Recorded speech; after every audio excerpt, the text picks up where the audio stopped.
Hi friends, গতকাল থেকে অনলাইনে প্রচেষ্টার প্রকল্পের আবেদন প্রক্রিয়া শুরু হয়েছে। আমার ভিডিও দেওয়া আছে স্টেপ বাই স্টেপ কীভাবে আবেদন করবেন। খুবই ছোট্ট একটা ভিডিওর মাধ্যমে আমি ভিডিওটা দেখিয়েছি, সম্পূর্ণ আবেদন পদ্ধতি দেখতে পারেন।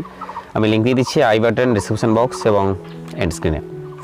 তো স্বভাবতই এই আবেদন প্রক্রিয়া শুরু হওয়ার পর থেকে অনেকেরই অনেক সমস্যার সম্মুখীন হতে হচ্ছে। আজকে আমি এই সেশনটা করছি তাদের জন্য, যদি কেউ সমস্যার সম্মুখীন হন অথবা এই ফর্ম ফিল আপ করতে গিয়ে আপনাদের যদি মনে কিছু কোয়েশ্চেন থাকে সেটা আগে ক্লিয়ার করুন, তারপরে ফর্মটাকে সাবমিশন করুন। তো আমি আজকে কিছু কোয়েশ্চেন বেছে নিয়েছি যেগুলো আপনাদের সঙ্গে শেয়ার করবো। আশা করবো এই সেশনের পরে আপনার কোনো রকম প্রশ্ন থাকবে না অনলাইন অ্যাপ্লিকেশনের ক্ষেত্রে। তো প্রথমত আমি আপনাকে সাজেস্ট করব, অনলাইন অ্যাপ্লিকেশন করার আগে সবার আগে কিন্তু আপনি আপনার মোবাইলের জিপিএস বা লোকেশন সার্ভিসকে এনাবেল করুন, লোকেশনটাকে অন করে রাখুন। এবারে একটা কথা বলবো, এই প্রকল্পটা কাদের জন্য। আগেই বলেছি এটা শুধুমাত্র ফ্যামিলির একটা মাত্র মেম্বার। ফ্যামিলিটা হচ্ছে হাজব্যান্ড, ওয়াইফ, আনম্যারিড, চিলড্রেন, এদেরকে নিয়ে ফ্যামিলি, এদের মধ্যে যে কোনো একজন করতে পারে। তবে এখানে একটা কথা বলি, কোনো রকম বয়সের মাপকাঠি কিন্তু স্কিমে কোথাও উল্লেখ করা নেই। তাও আপনারা চেষ্টা করবেন 18+ দিয়ে অ্যাপ্লাই করানোর, মানে যদি আনম্যারিড কাউকে দিয়ে আপনারা ফিল আপ করান চেষ্টা করুন 18+ দিয়েই ফিল আপ করাতে। এবার বলবো এখানে সবথেকে একটা বড় সমস্যা, আপনাদের মধ্যে অনেক কোয়েশ্চেন আমি যদিও কালকেও বলেছিলাম, আজকেও বলছি, কালকে ভিডিওতে আমি বলেছিলাম যে একটা অ্যাপ্লিকেশন থেকে আমরা একটার মাত্র ফর্মকে সাবমিট করব নাকি মোর দ্যান ওয়ান করতে পারি। আমরা কিন্তু এটা জানি যে একটা মোবাইল নাম্বার থেকে শুধুমাত্র একটাই ফর্ম, মানে একজন ব্যক্তির জন্য আবেদন করতে পারবো, কিন্তু একটা অ্যাপ্লিকেশন থেকে তো একটার বেশি আবেদন করা সমস্যাজনক। কি করে করতে পারবো আমরা? তার জন্য আমাকে ক্লিয়ার ডেটা করতে হবে, মানে ওই প্রচেষ্টা অ্যাপ্লিকেশনটাকে ওপেন করে সেটিংসে গিয়ে অ্যাপসে ওপেন করবো প্রচেষ্টা অ্যাপ, সেখান থেকে আমরা ক্লিয়ার ডেটা করব।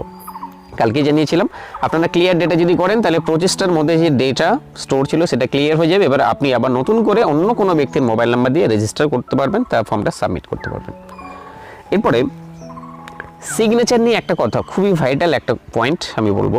সিগনেচার কিন্তু যার সিগনেচার আপনারা তাকে দিয়ে করাবেন। কোনো মতেই তার যদি সিগনেচার করতে সমস্যা হয়, আপনি দেখবেন উপর দিকে একটা রিফ্রেশ বাটন থাকে ঠিক এরকম মতো, ওই রিফ্রেশ বাটনে আপনারা ক্লিক করবেন। যদি তার সিগনেচার করতে গিয়ে ভুল হয় তাহলে আবার পেজটা ব্ল্যাঙ্ক চলে আসবে, তাকে দিয়ে আবার সিগনেচার করাবেন। কারণ দেখুন ঠিক কীভাবে এই অ্যাপ্লিকেশনের মাধ্যমে গভর্নমেন্ট ভেরিফাই করে টাকা দেবে সেটা কিন্তু আমরা কেউ জানি না ক্লিয়ার। তো আমার যেটা মনে হয় ব্যাংকে প্রত্যেকটা ব্যক্তিরই একটা সিগনেচার স্টোর থাকে, আমরা জানি। তো সেই হিসাবে নিজের সিগনেচারটা নিজের করাই আমার মনে হয় সুবিধাজনক। তাই যার সিগনেচার তাকে দিয়ে করাবেন, তাহলে 100% আপনার ফর্মটা কিন্তু রিজেক্ট হবে না। আপনি অ্যাপ্লাই করলেই যে ফর্মটা সাবমিট করলে যে অ্যাকসেপ্ট হয়েছে তা কিন্তু নয়, ভেরিফিকেশন হবে। তাই ভেরিফিকেশনের আগে আপনার রাস্তাটা ক্লিয়ার রাখার জন্য আপনি নিজের সিগনেচার নিজেই করুন, অন্য কেউ কারো সিগনেচারটা করবেন না। এরপরে আবেদন করতে পারবেন আপনি 15ই মে অবধি, ডেট কিন্তু বাড়ানো হয়নি, 15ই মে পর্যন্তই আপনার সেই শেষ সীমা থাকছে। এরপরে প্রশ্ন বেছে নেব, শুধুমাত্র অ্যাপ্লিকেশন থেকে করতে হচ্ছে, ওয়েবসাইট থেকে কোনো মতে করতে হচ্ছে না। খুবই একটা নর্মাল কোশ্চেন এটা। যদি আপনি সামাজিক সুরক্ষা যোজনা বা গভর্নমেন্টের কোনো রকম ভাতা, বার্ধক্য, বিধবা, এই সমস্ত ভাতা পান, তাহলে কিন্তু আপনি এই অ্যাপ্লিকেশনে অ্যাপ্লাই করাটাই বৃথা, আপনি এখান থেকে কোনো সাহায্য পাবেন না। ফর্ম সাবমিশনের ক্ষেত্রে দেখবেন অনেকেরই প্রবলেম হচ্ছে, হওয়াটাই স্বাভাবিক, যেহেতু অ্যাপটা নিউ লঞ্চ করলো তো হিউজ একটা ট্রাফিক ক্রিয়েট হচ্ছে অ্যাপে, এই জন্য করেই সাবমিশনে প্রবলেম হচ্ছে। আপনাকে বারবার ট্রাই করতে হবে এবং সাবমিট হয়ে যাবে ফাইনালি।